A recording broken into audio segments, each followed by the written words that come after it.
I lost my job and, just 1 week later, signed a $25 million contract.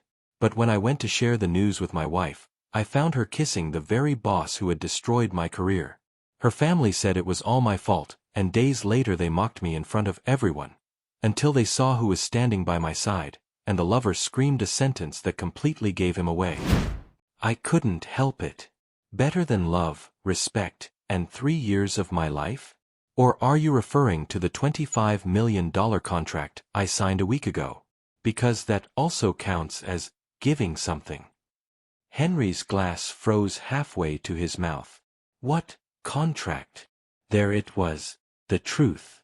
They knew nothing. Marisol hadn't even bothered to tell them while she was busy organizing her affair with Carter Delgado. A contract that makes me someone who earns more in a year than Carter does, I replied, watching their faces as if witnessing a masterclass in shock and confusion. Patricia recovered quickly, like a politician in the middle of a crisis. Money doesn't make you a man, Adrian. You were never enough for my daughter. Carter is a real provider. He has class. He has lineage. Lineage. She spoke as if they were breeding racehorses, not raising people. A provider? I shot back. The man who fired me because my success bothered him? That's the man she prefers. Henry slammed his hand on the table. Watch your tone, boy. You're in our house. I was 34 years old, with a freshly signed multi-million-dollar contract, and still this fossil was calling me, boy. The contempt was so thick you could cut it with a knife. You're right, I said coldly. I'm in the house where they raised a woman who treats marriage vows as mere suggestions, where loyalty is optional and integrity is a luxury reserved for the poor. Then I heard the sound of heels.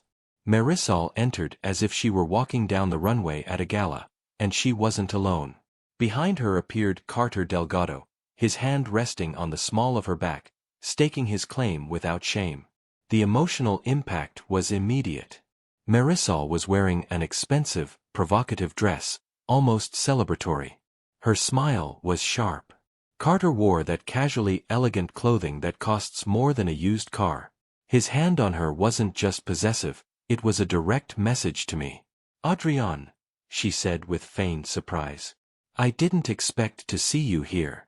My parents thought we should talk about your recent career change. I stared at her.